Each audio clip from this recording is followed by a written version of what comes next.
this is KittenHeels from Scented Pansy. Today I am going to talk about being a new seller and what a new seller's perspective might be, and also touch on a couple things for buyers as well, so hopefully answer any questions any new sellers like myself might have and give buyers a look into a seller's point of view as well. So the first thing I want to touch on for sellers is patience. You're going to be so excited to start off as a new seller on Scented Pansy, which I think is awesome, and I love when I see new people join. You're going to start adding listings to your shop, you're going to start getting yourself out there, and you may run into a time where you don't make many sales or make any sales, and maybe you'll make one or two and then have a long time between sales, maybe between your first and second, or maybe you'll make quite a few in the beginning and then just have like kind of a dry spell in between a bunch of sales. That's not totally uncommon, and I know that you're going to start getting probably pretty discouraged, but patience is key. It's going to take some time to build up a good, trustworthy reputation, so sales may not happen right away. What's most important is just keep going. Browse other seller profiles, see who has a bunch of reviews, who has been selling for quite some time, and if you have questions, just shoot them a message. Ask them for tips, for suggestions. So that may be an option for you. And also, as far as posting your listings, don't post all your listings in one day. Space them out a little. Post one day, and then maybe post some status or just some pictures that you've taken during that day. The next day post a different one, the next day post a different one. Don't post them all in one day, all at one time, because you want to be able to kind of get yourself noticed, and that's a good way to do it because those listings post to the news feed. There are many seller groups out there, and a really good thing to do is to get involved in some seller groups. That way you can talk to other sellers, make some friends, get some tips and suggestions of things that might help you out. And it's also a great place to kind of have a sounding board, to have some support and encouragement from other sellers. So just have some patience and conviction, and you'll get there. Number 2 would be watching out for scammers and time wasters. Anybody on this site probably knows what this is about, especially as sellers. They're everywhere on the internet. It's not unusual to bump into one on selling sites, no matter what you're selling, even if you're on Craigslist, or if you're on any of those selling apps where you're just selling typical stuff you want to get rid of at home. You're gonna find time wasters and scammers out there. So there are some people who are going to want free pictures, free videos. Sometimes they'll dodge questions about whether they want to buy or not. They might promise to buy and then disappear. So it's good to get to know what a time waster looks like, and talking to other sellers helps with that too. Don't get discouraged by them. They learn to target new sellers and think they can get free stuff out of you, so just stand your ground, tell them no. If you have to, block them. Look at their profiles. It'll give you a good idea of whether they're a time waster. So are they brand new?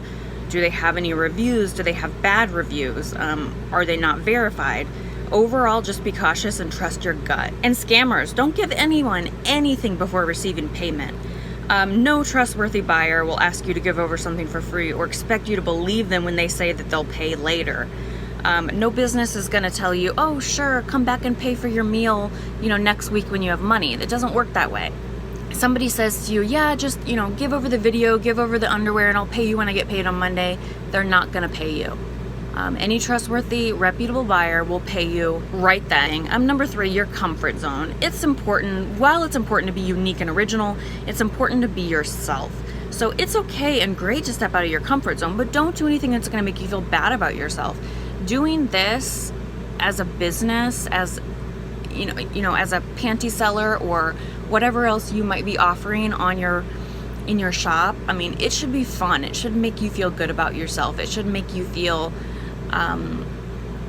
sexy or sensual or empowered, or whatever the reason is that you're doing it. It should not make you feel ashamed, guilty, or bad about yourself. So if you're doing something that makes you feel that way, that's one reason to step back and say, should I really be doing that? I know that you're gonna feel like there's competition. And I put that in quotes because I hate that word. I don't think there should be competition in this type of situation. Here's the reason why. Because you may offer something to a buyer that another seller doesn't, and vice versa.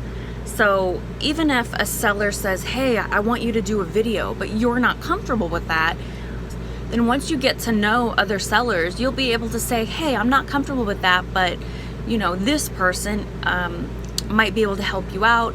I'll contact them, see if they'd be interested, and have them contact you. And if that buyer is serious, then they'll say, hey, that'd be great. And that'll also stick in that buyer's mind that you helped them out, and that maybe at a later time they'll come back and seek what you have to offer. If you have a hard limit, don't cross it, no matter what the buyer might say to you. They may offer you extra money. They may offer you they may offer you a great review. They may say, oh, I'll get other buyers to come to you. Don't do it.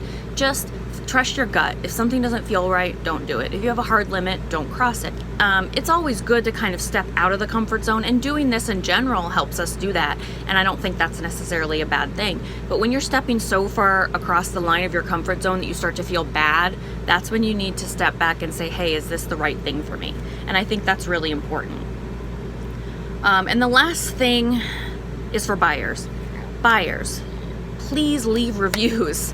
As sellers, we rely on reviews to build up our reputation here on the site, and a good review makes all the difference. Now, we as sellers take the time to leave reviews for buyers so that you can get more trustworthy sellers, and we appreciate the same. As a new seller, a review can help us build up a client base and build trust between buyer and seller, so reviews are something we really look forward to. If you're a buyer who maybe doesn't like to chat a lot, or who doesn't really want to type out a whole lot, that's totally understandable. But even if you just say put 5-star emojis, or if you put one sentence saying great experience, great seller, that would help us a lot, because that helps us boost reviews, and that in return helps us with the business aspect of getting more buyers. Take the time to leave a review. Reviews for both parties not only help sellers, but of course it helps the buyers too. If you see a verified seller with 5-star reviews, you're probably more comfortable working with them than someone with no reviews. So see, it works both ways. For sellers, get verified. I would love it if every buyer were verified. It would definitely make me more comfortable, and the same goes for sellers. Buyers are more likely to work with verified sellers because just as much as we, the sellers, don't want to be scammed, neither do the buyers. So verification helps both parties feel better about the situation. If you're a brand new seller and you really could use some support and encouragement, feel free to reach out to me. I'm sure that there are other sellers who feel the same way. There are also seller groups out there that you can join that will give you encouragement and support.